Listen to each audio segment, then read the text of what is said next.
entertainment network where everyone comes for their paranormal fix. Real people, real stories, in real time. So glad you could join us for some ghostly gab. I'm your host, Eleanor Wagner.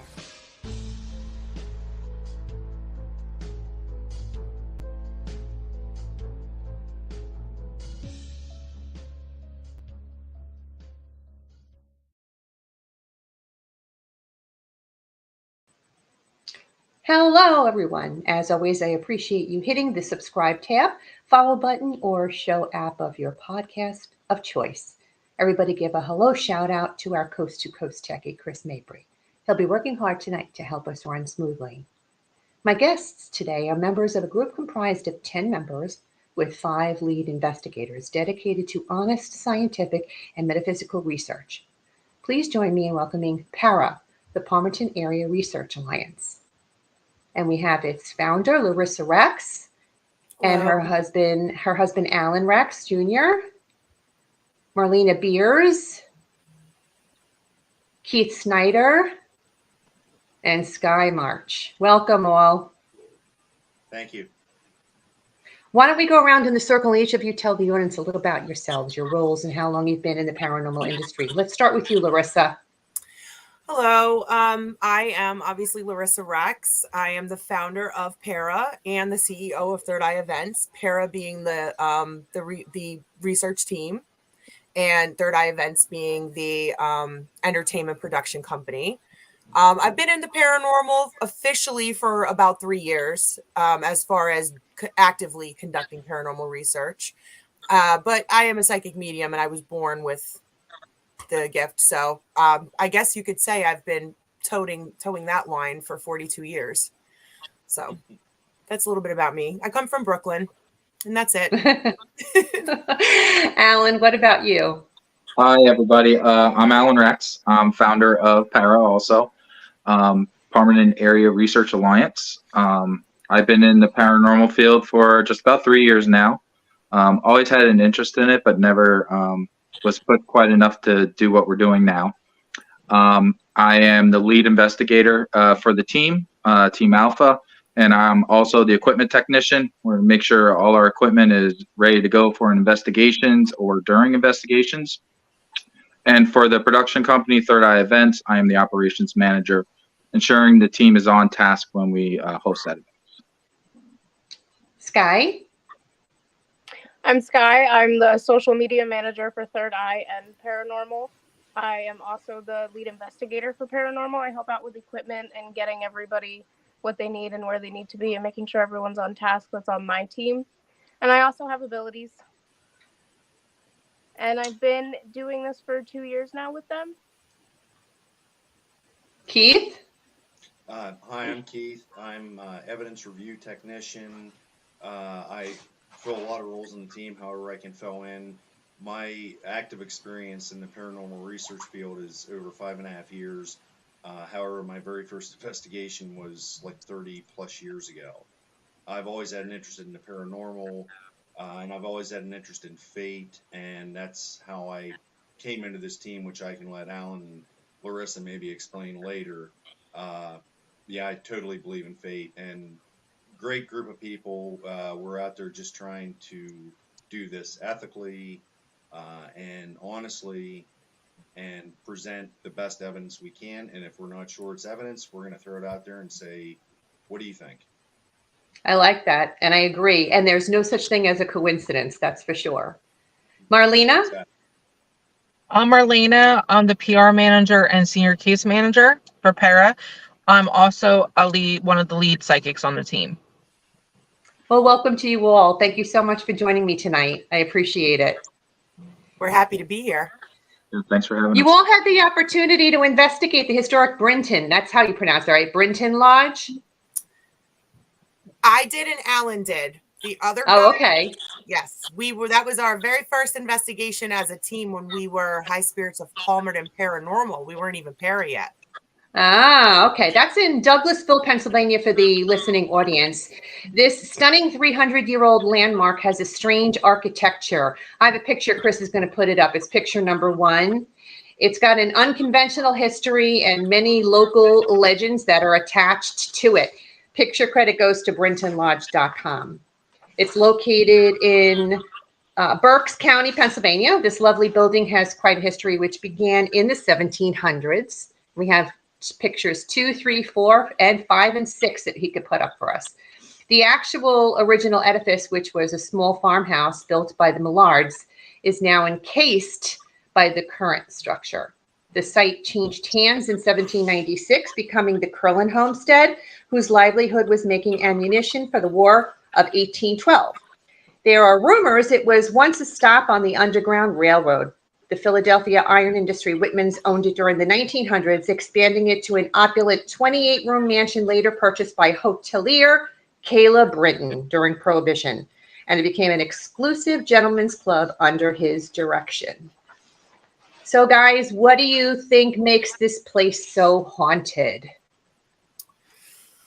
Oof. When I went there, I encountered pre-revolutionary activity and brothel activity. That was the main activity. Downstairs in the parlor, there's a great room, and there was intelligence down there, and definitely intelligent activity. There were men that were sipping cordials. You could smell the cherry smoke from the pipes, the tobacco, and there were quite a few of them, and they were talking secretly. They were planning something, and it was clear to me that they were planning to overthrow Britain. And I was standing there. I was actually completely shocked by what I was seeing, because as a medium, you don't usually get that much detail. Like, it was so surreal. And they didn't. It was like they noticed me, and I actually don't know how much about your gifts, but a lot of times they don't really acknowledge you, and they actually acknowledged that I was there and didn't want to continue to speak in front of me, which was really, yeah. I'm, and I'm sure the rest of the team members can agree, we're all gifted in some way, some more so than others. I don't consider myself nearly as gifted as some of the members on my team. I have a sensitivity. I can tell if it's good or if it's bad. I call it my foofy feeling. I get into an investigation or a building, and I call it my foofy feeling. I'm almost like I'm drunk and I'm off balance. But I don't have the sensibilities like you do and some of the other mediums where they could actually have a conversation or hear a full-on conversation going on in the midst. So I'm jealous of that. I think it's great. But I do feel it's wonderful when you're all together as a team and everyone has their piece of the puzzle. And somehow when your energy is built up, you always have that piece. And you're like, oh my God, I can't believe I did that. I did that. You know, Right. Yes. You get so excited.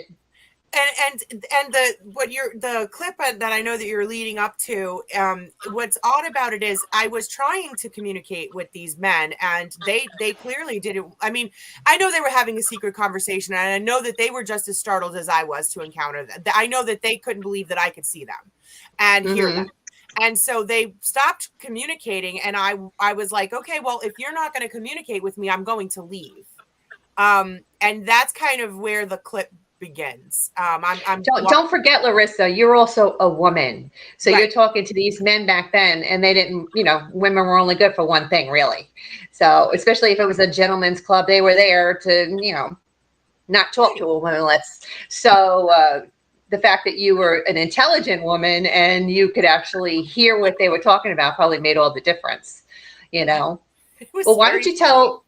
I'm sure. Why don't you tell the listeners, because I know you brought this audio with you to share tonight. Tell the listeners what's going on in the audio that they're going to listen to. Oh, wait, I have the audio? Well, no, you sent it to me, the Brinton Lodge audio. Right. Now, you sent it to me, but I want you to tell, you sent it to me. I want you to tell the audience what's going to happen with what they're going to be listening, what's going on. Okay. You made me nervous. I'm like, I don't have it uploaded. No. So they're going to hear. So what happened was I was with a former investigator on our team, and our team was very tiny. I think there was only like me, Alan, and 2 former investigators. And it was me and another female, and we were downstairs, and we were like, it was just 2 females. That's all that was in the room with us. just us too. And she was holding the SLS and I was reading, and I'm standing in front of the SLS and I'm telling her where these people are in the room. And they basically disappeared. And I was like, okay, well, if you're not going to communicate, I'm going to leave. And I'm walking out of the room and she says, wait, there's one over there by the window. And so I'm like, what? And I turn around and I start like saying, do you know who King George is? Like kind of being goofy because they wouldn't communicate with me. And at that point I was frustrated. And I heard nothing. We heard nothing. We leave until you listen to it later on, right? And you watch it later on. Right. Yeah. The rest of us were down on the other side of the building, completely away, had no idea what they were doing. Yeah. I think it's crazy cool when you do find that stuff later on. We did have a guest with us. We did have a man, not with me and the girl, but with them, they were all somewhere else in the building. So I did remember we did have, we brought our neighbor with us just to come on the investigation. He came as a guest, but he wasn't with us. Like we were alone in this room, just two females. All right, Chris, you want to run that? It's the Brinton Lodge audio. Oh, I can't wait to hear it. By the window. What? By the window. Are you a loyalist? Are you British? You know who King George is?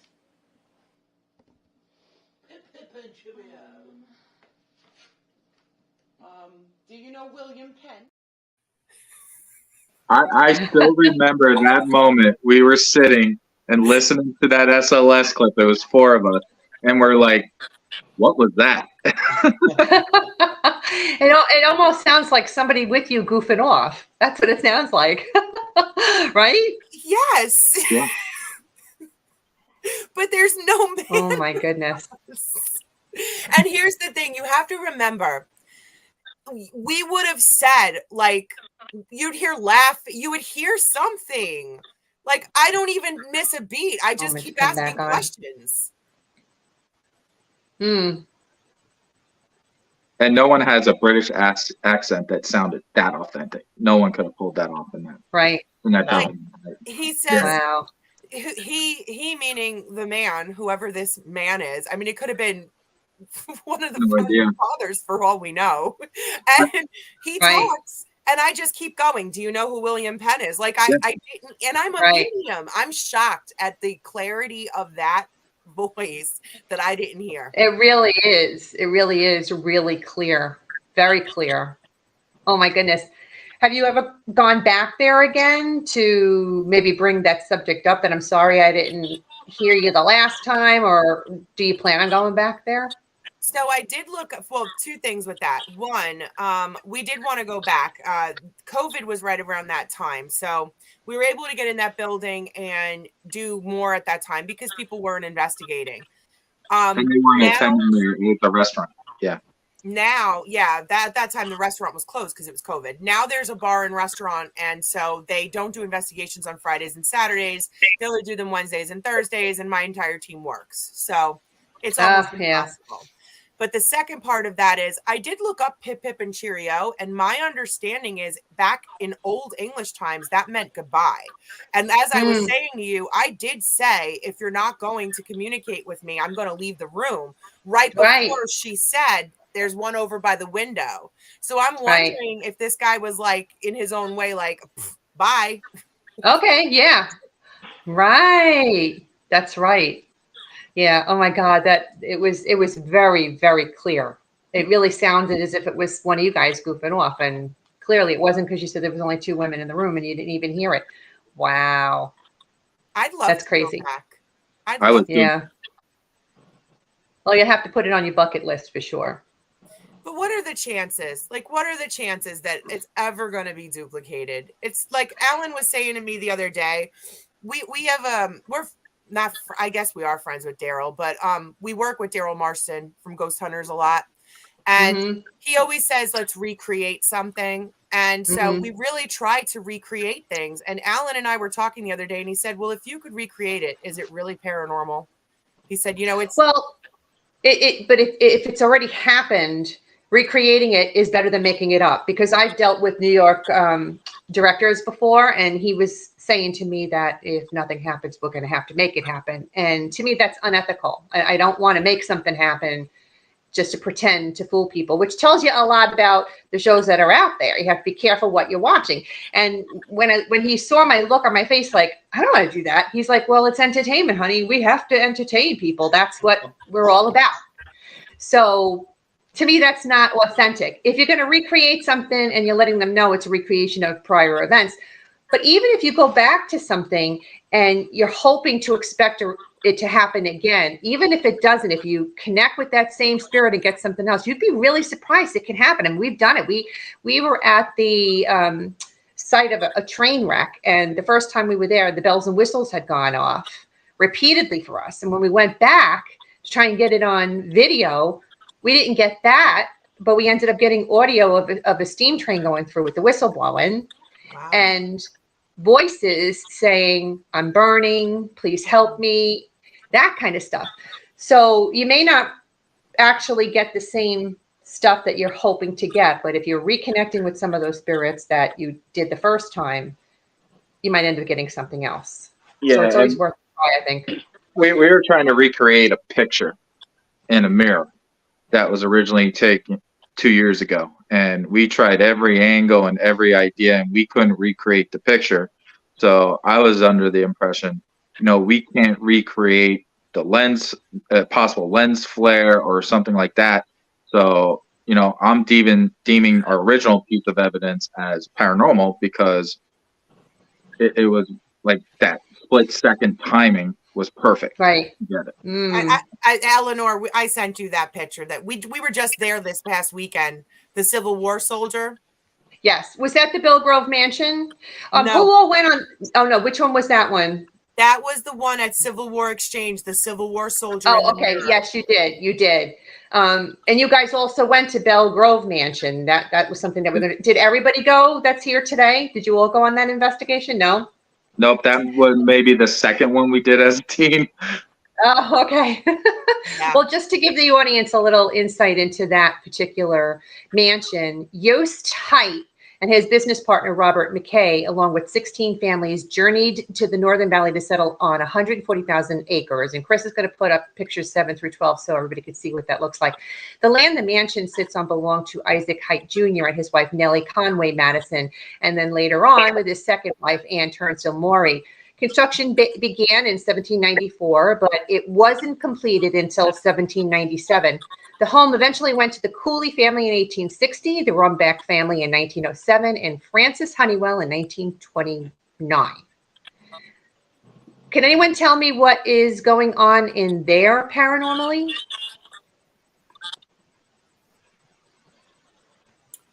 What do you mean? I know that there are always usually stories, legends, happenings that people talk about. Why is it haunted? What makes it haunted?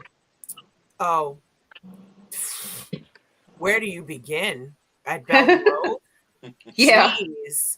Does anybody else know and want to talk about it? I know none of you were there, but do any of you know?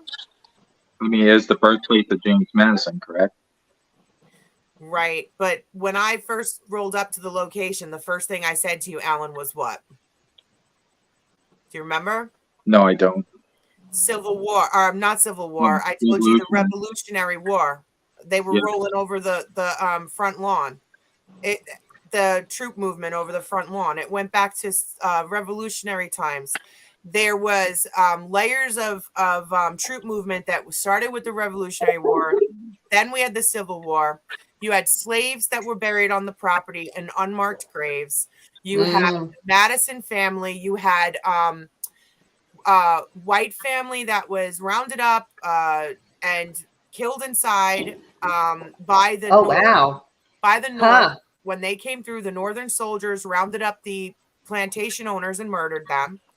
Oh my goodness. There was George Turner still hanging out there hitting on the ladies. He followed me around all night. He was a type man. Yeah. We think we call his ghost legs following you. Yeah. You think those are the legs in the picture? You think that's who it is? I do. You cannot tell me that is not George. George Oh. came to my house and visited me the night before we left. That is So George. you knew to expect him. You knew to expect that he was going to be there. Well, Chris, that's pictures 13 and 14. 13, you don't see anything, right? And then 14 is where it pops up. Is that how it was?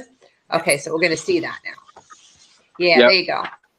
I honestly felt like I saw something else in the picture too, but I don't know if you picked up on that or not. This is the first picture. Then Chris, put up the other one, will you?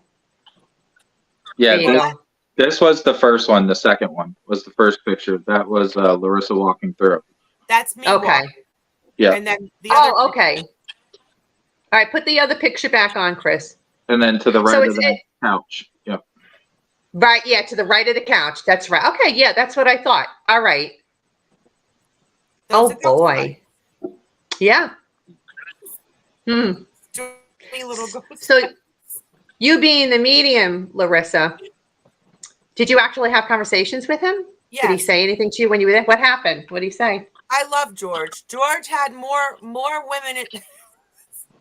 George was married to himself. He slept with everybody. I had quite a few conversations with him. He believed that house was his. He was not leaving that house.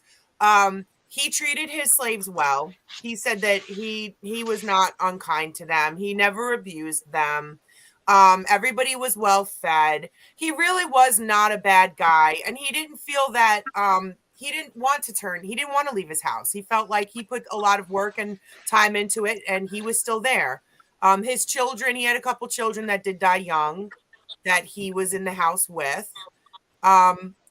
His wife didn't stick around. He said his wife, when she died, passed over. She wasn't staying and he was That was it. Okay. He did follow me into the bathroom and I told him he had to leave. He was cool. He did not like one of the investigators that was there with us. And it was very funny because we had a ghost ball out and she kept asking for him to touch the ghost ball and he wouldn't touch it. And then I would be like, George, be nice. And I would ask for him to touch the ghost ball and he would touch it. And then he would. He was a lot of fun. He was an active presence there. It was great. Oh my goodness. That's funny. I would and go so back it was there. Yeah. You was Alan was with you, you said? I don't remember you saying if it was everybody was there or no. No, we were a different team. You froze. Uh-oh, did we lose her? There she Yes. is. No, I'm here. We're freezing up a little bit. I don't know why. Maybe it's the rain. But I think I got you all back now. So you say you'd like to go back there again? Maybe in the future if we have time. I loved it. Yeah. Well, is that located where you guys are or is it far away from you? It's a hike. It's 6 or 7 hours. It's a hike. Yeah. Oh, okay. Yeah. Well, your Hell House is not too close to us either, but we're planning on setting up a trip there with the team, hopefully this summer. And I'm really intrigued by that whole place. As I understand it, you're heavily involved in investigations that go on there, correct? Yes. And Yeah. all of us. I was a little confused. There.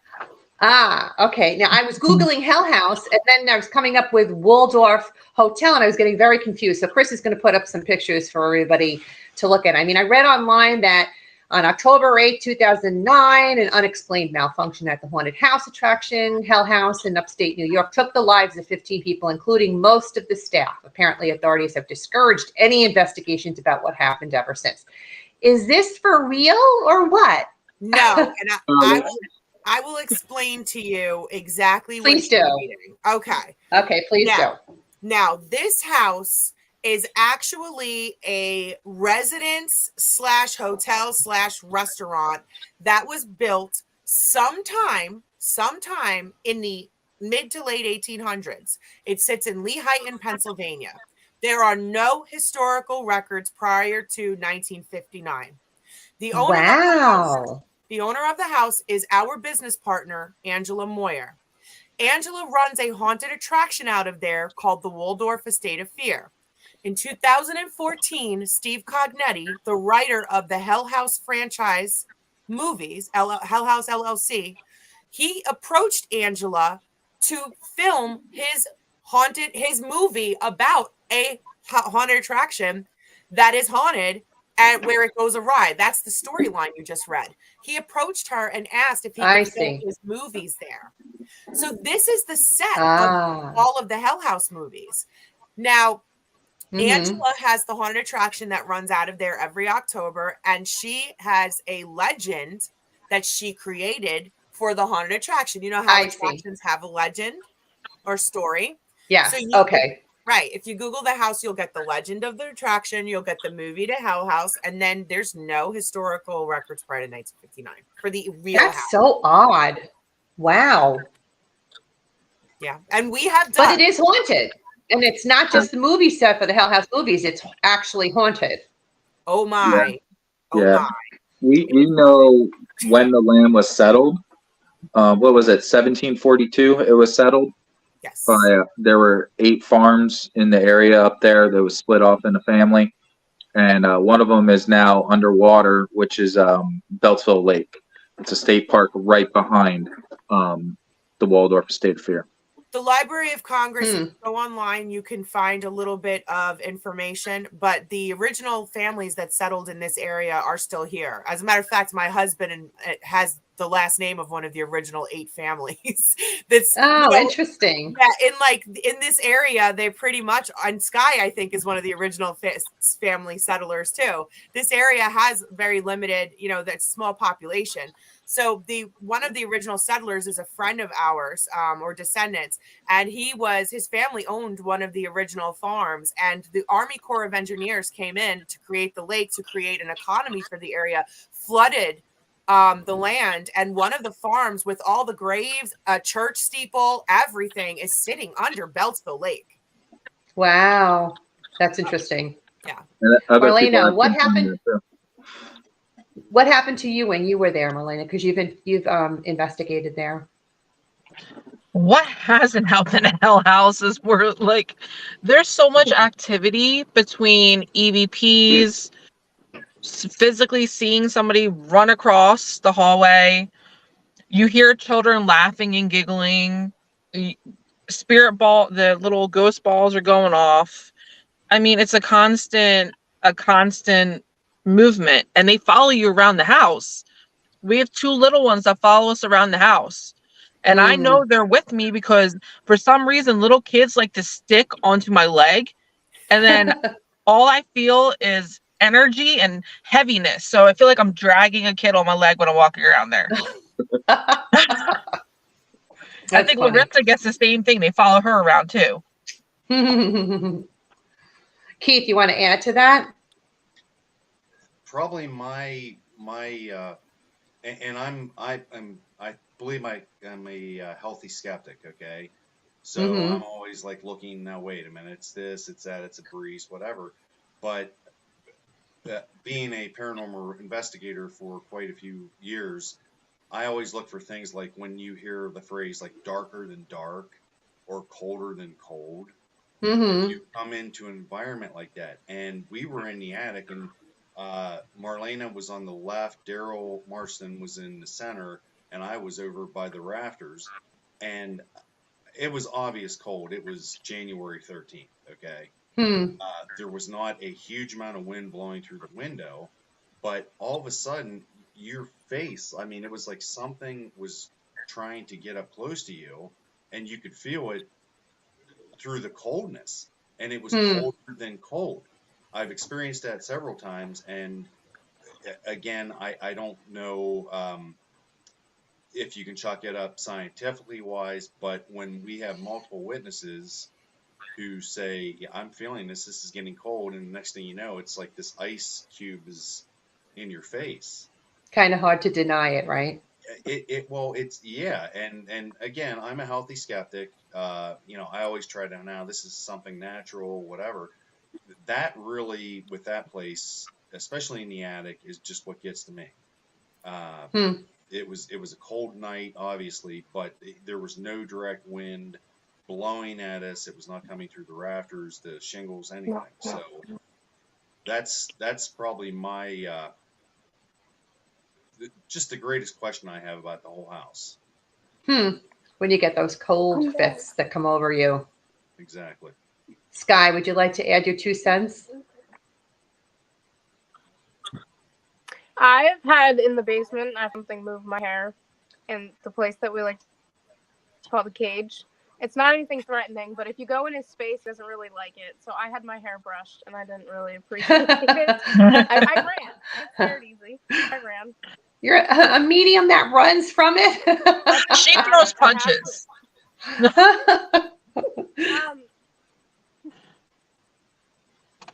Sky is the only medium I have ever known. Even though I know it might. That's funny. Well, I know you brought 2 pieces of evidence. It's pitch black. From that location, and I would really like to share that with everybody. Want to explain them to the listeners?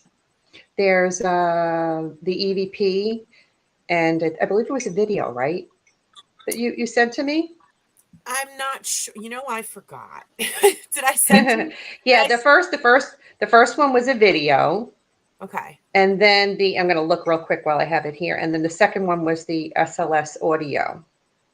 I'll let, I think Marlena was there for that. Marlena or Sky, you guys were there for the SLS. You guys were at the investigation when the magician, Alan, were they there when the magician jumped on my head? And we saw it peel off? Yeah. No, we were on tour. That was my tour group. Oh, I thought they were there. Okay. They were in the building, just not. Well, the one was the Spirit in the Attic SLS. That was the SLS one. And then the EVP, Come Play With Me, you called it. Right. Well, I'll let them talk about it anyway because he jumps on their heads too. Guys, you know the SLS clip. You've seen it with the magician on the head. Tell Eleanor about the magician. Yeah. We call him the magician. He just has the top hat and like the cape looking thing. He likes to hang in the rafters. His thing is, I'm going to hang in the rafters. I want to be up high, hang in the rafters. Then when Larissa, Marlene, or Sky come in, or any female, I'm going to jump on top of them. And that's what he does. He pops in and pops out and jumps on top of you because he thinks it's the best thing in the world. And I'm just like to scare you. I'm just like, dude. And he'll tell you he doesn't tell us his name, right? No. Oh no, you never do. You've never gotten his name. No, he says he's the magician. No. Yeah. Oh, okay. That's pretty funny. Mm-hmm. So we were on a tour group. Alan was across the attic.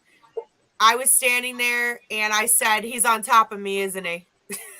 And I can't see the SLS because it's facing, Alan is filming, so it's facing him. So the tour group is behind him and I'm reading and I'm like, he jumped on me, right? And then you'll hear one of the tour group people, they're like, get the heck out of here. And then I'm like, jumped off of me, right? And then they're like, because he jumps off of me. So it's just that kind of clip. But you'll see him kind of come down and then jump off.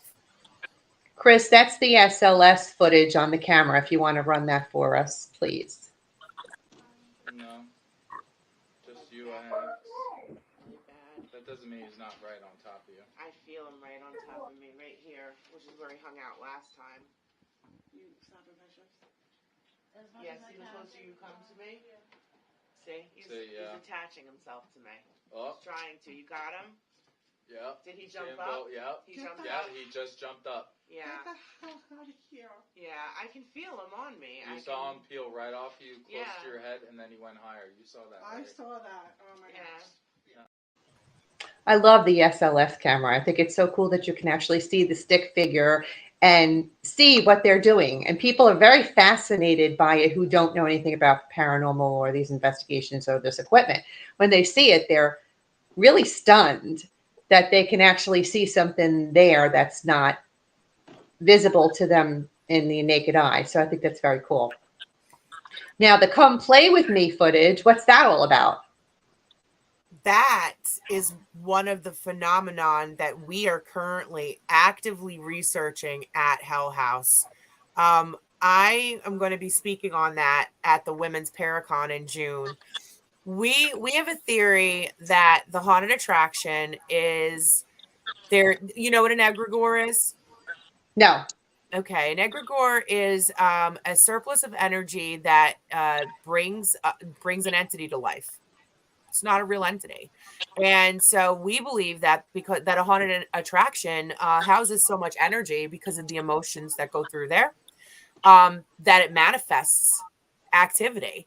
And if you listen to this EVP, it is a very electronic, drony voice that overlaps.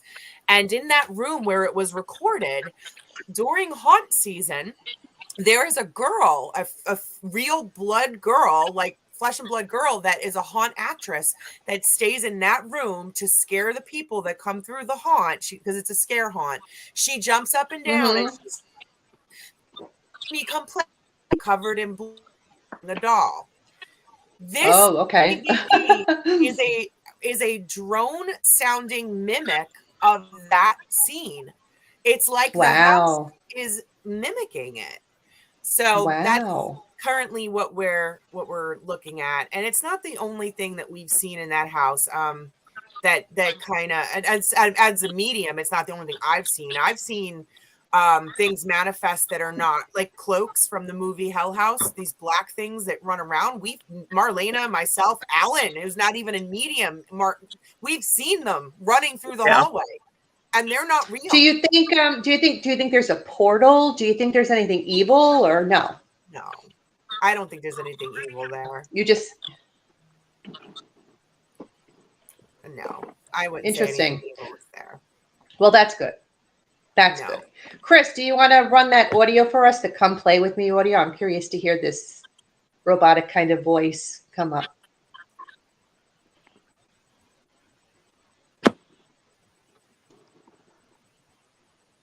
Can you do that again, Chris? Because I didn't hear anything.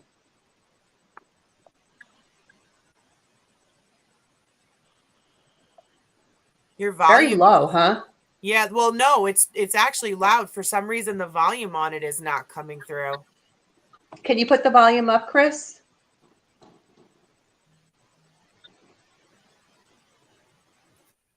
Let's see.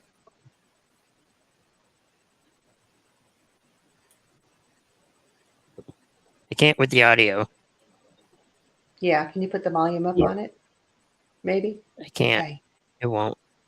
You can't? All right. Well, can they go to your website to see that footage if they want to tune into it themselves? Do you want me to? Why don't you tell us what that website is?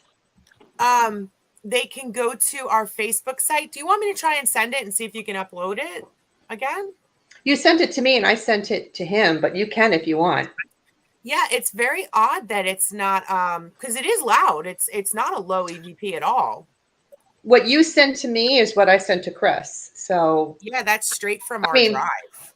Huh, that's really weird. Well, why don't you tell the audience where they can go and actually see it for themselves? Because sometimes we have some audio issues with the Wi-Fi and all that. So just on Facebook, if you go onto Facebook and go onto the Para page, you can put in the search there, "Come Play With Me EVP," and it'll pop right up. Or you could go to YouTube. Pop right up. Yep, go to YouTube. And as I understand it, you have a lot of stuff up there that they could tune into, especially as opposed to investigations that you did a long time ago. You have the more recent Hell House stuff on there too, you said, right? Oh, yeah. Yeah. We have tons of stuff on that page. On the YouTube channel, we have stuff. I don't know if anything's on our Instagram or our TikTok. That would be a question for our social media manager, Sky. Oh, Sky, you're the social media manager. You're so lucky to have a social media manager. I didn't hear you. Well, I see that you evidence-wise anything up, but they're like little clips. Little clips. Well, that's okay. That's that's usually the core clip that you. Yeah, you're lagging. No. Yeah. She's behind a little. The those little clips are good to have because they're usually like the core clip that you want the viewer to be able to catch and listen to. So the TikTok and the Instagram and that stuff is also a good place to go for the social media for people to look at that stuff. On Yeah, our TikTok YouTube, is you the have place to really find like the evidence clips. our Now, page. Keith had mentioned. Oh, go ahead. I'm sorry. No, I was just going to say our Facebook page is probably where you're going to find the most because we go live on everything. And then we post most of our evidence compilations on there. So that goes back to the beginning of our group when it was High Spirits of Palmerton. It goes back to the foundation, like when we founded the group. So you're really going to get most of your meat and potatoes there. But I know Sky has been working with the assistant PR managers who aren't on the podcast. They've been revamping the YouTube channel. So there are playlists on there of evidence. Interesting. Now, the six of you, are you considered like the group that goes out on all your investigations of late? We have others. We have 4 other team members that go. So that's the 10 that you were originally talking about. You pretty much all go on the investigations. That's cool. I like that you have that mix, that happy mix. Yeah. And Keith had said a little bit earlier that there was no coincidences to how you guys were brought together. And I do firmly believe that people brought together for a reason. I see that with the group that I'm with now. Why don't you share how it was that you all came together? Alan and Keith, I'll let you guys tell that. Go for it, Keith. I had the hardest time trying to find dependable, honest, ethical, intelligent people to investigate with. I had a few leads, and basically it either turned out it didn't happen for one reason or another. If they were scared, if they were just like, oh, this isn't for me, I don't know. So I pretty much said, well, I'm going to go solo. So I started doing a lot of solo investigations, which I know some people don't really think that's a good idea, but I always try to do it in a setting where I knew that I wasn't just totally isolated or alone. So I would work with some other groups. I don't know if I can throw a tag out or not. Oh, sure. Absolutely. Absolutely. By all means, go right ahead. Dave Giuliano. From the Ghost Hunter store, and he does, and Larcy, you might have to help me with this, the name of, I forget the name of his tour. He specializes in small tours where he gets people, small groups, into these places. And I said, well, okay, that's cool with me. I went to Whitehall Mansion in New Jersey on a very cold December night, probably, 2 or 3 years ago now.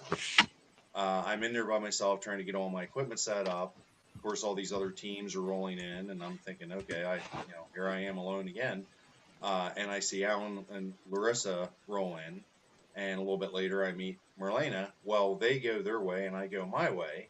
And once you know, at the very end of the night, we all end up in the basement together. And they're down there investigating the one side, and I'm doing the other, and everybody else is leaving. And they said, do you mind if we hang out? And I said, I don't care. And we pretty much then hooked up and just started investigating. It was fun. We got some good evidence.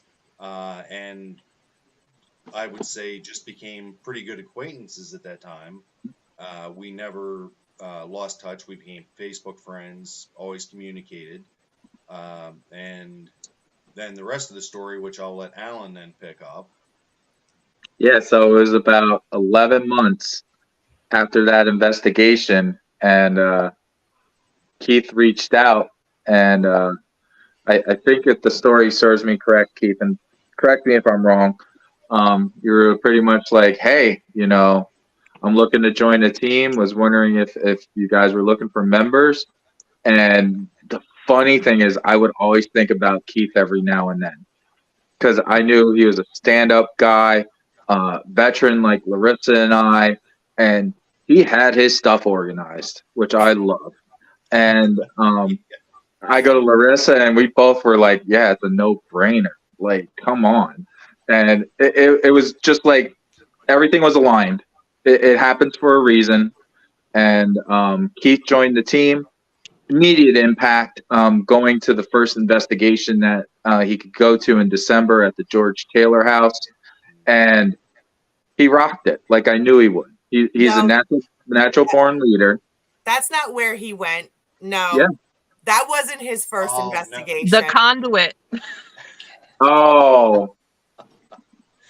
Yeah. Well, official team investigation. We were at an undisclosed location that Keith joined us at, and we were at a nightmare that Keith we all experienced something where we had to stop at a Burger King afterwards and have coffee and talk about it. It. We all just experienced this. We had to have a support group to talk about it. Yeah. I think an hour. I totally forgot about that, but yeah, that was that's a traumatic response, Keith. Yes. And you still stayed with them, Keith. the second time we're actually investigating together, and it was like Larissa and I made contact, like we knew each other for like 50 years. I look over at Alan and he's like, what, like mouthing stuff. And I'm like, yes. Okay, there's too much contamination. Let's just wrap this up, whatever. And, but again, it's the whole faith thing. It's the experiences. And I mean, it was crazy. It was wonderful. I had a 3-hour plus drive home by myself. And, I'm thinking, well, I don't need coffee. I'm so hyped up right now. And I relived everything the whole way home. And I'm just wow. Like, yeah. So I totally, thank you for bringing it up, Alan, because I totally forgot about that. Yeah. It was New York State. Did, yeah. I brought it up. I'll never forget that. Yeah. Keith just like fit in, like right away. He knew us, what we were about. We knew him. And it kind of was the same with Marlena. When we first met Marlena, she came as a guest of her cousins. We were doing Number 9 Mine in Lansford. And after the investigation, we're like, you want to be part of the team? She's like, yeah. And it was just like, the instant gel where you just know you're good people together and you vibe really well and can work together in a team atmosphere. I feel like it's so important that we all help each other out and in that learning experience help us to grow. And I know that I have been a stepping stone for quite a number of people who have come onto the team and have started their journey here and didn't end their journey here. They took it somewhere else, which is fine because maybe that's what their journey was. But like you, we've had certain people that came and just clicked and connected, and they've stayed for the duration, and they've been a part of the team. And that's, like you said, Keith, fate.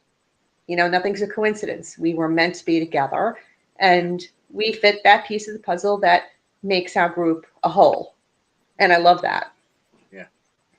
I really love that. Well, I think it's great that you guys met each other that way. So stick it out, stay together. And I look forward to meeting you all in person. I can't wait for that. Definitely. Why don't you please tell the audience exactly where it is they can find you all on all of your social media, your website, etc. We don't have a website anymore. Okay. Gave up on that. You could go to we have paranormal p.a.r.a. And then that's going to be on all the platforms, on TikTok, on Instagram, on where did my social media person go? She had a bad sound response and went out, was trying to come back in. She might still be trying to come back in. I don't know, but that's okay. I'm not prepared. Oh, there she is. I'm Welcome back. This is your question. Eleanor wants you to tell. She wants you to tell everybody where to find us. I don't even know where to find us.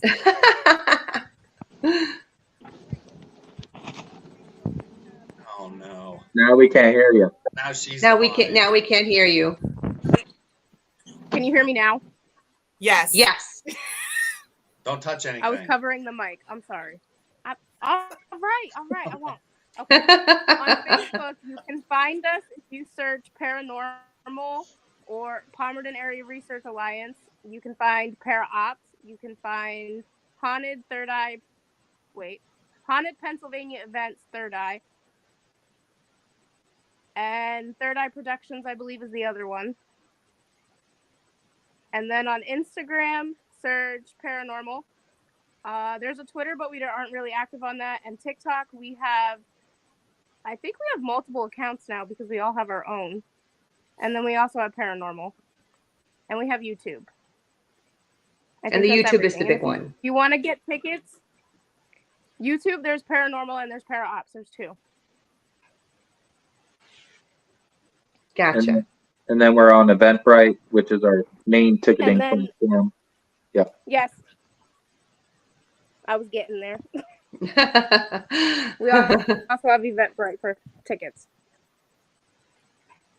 Very good. Okay, then.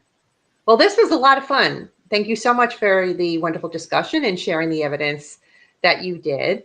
What is on your agenda for the months ahead? What do you have planned? Oh, geez. PR, that's your... Do you know what me? Me? Me. Yeah. Okay. So we have, let me think of what we have coming up. June 17th, we have the Isaac Moore House. And that's with Daryl Marston. And I don't know how to say, I'm sorry? No, it's with Dave Childers. Oh, yeah. Dave Childers. Sorry. I'm driving. I'm trying to think of all the things. You want me to do it for you? Yeah, you do it for me because I'm driving. So this weekend we have a huge event at Hell House. It's halfway to Halloween. It's a sleepover. It's watching the Hell House movies. It's having dinner. It's breakfast. We're doing paranormal investigations at night. Steve Cognetti, the director, will be there, and our team will be there to help everybody in the audience do tours throughout the house. After that, our next big event is a huge one, which is up in Quincy, Massachusetts at the USS Salem. On July 1st, we're doing 100% charity event for homeless veterans. And there's other... Oh, that's wonderful. Yep. Everything that is made on that event, merchandise sales, raffles, ticket sales, it all goes to the homeless veterans. That's wonderful. Thank you so much for doing that. That's wonderful. It's our honor to do it. You know, no one should be suffering out there who served their country or anybody in general. But we're doing that with other paranormal groups up in the area, and Larissa knows them better than I do. I know one of them is Alias Paranormal. After that, I know our next real big event is Fort Mifflin, August 12th, where that is sleeping over. Corbin Bentley will be there with us, along with Dave Childers, and we're going to be roaming the grounds of Fort Mifflin and seeing what we can dig up from the past there. Sounds like you got a lot of fun things coming up. Yeah. A lot of great events, things we haven't done, which is great. Keep on it. And thank you so much for joining me tonight. I appreciate it. Thank you for having us. Thank you. And thank you, Techie Chris. We couldn't do it without you. Yes, thank you, Chris.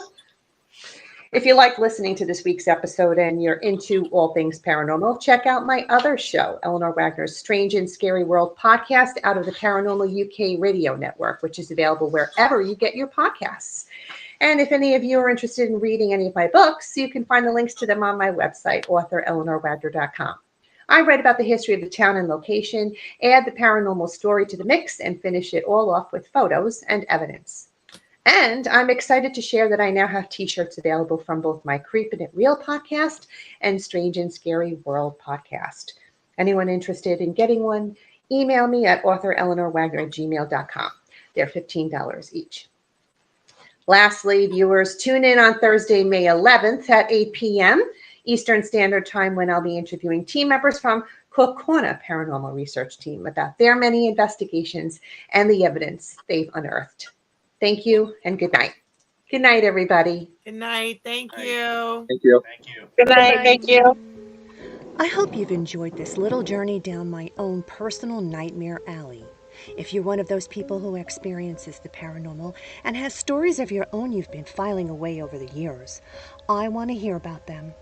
And if you're a part of a paranormal investigative team, even better. I'd love to have you on my show. Got a questionable photo? Send it in. Would love to have an open discussion here amongst the professionals. Reach out to me at authoreleanorwagner@gmail.com. Enjoy our soundtrack music, Headless Horseman by Alexander Nakarada, promoted by freestockmusic.com. And remember, no ghost story is better than a real-life ghost story. Until we meet again, make sure you're creeping it real.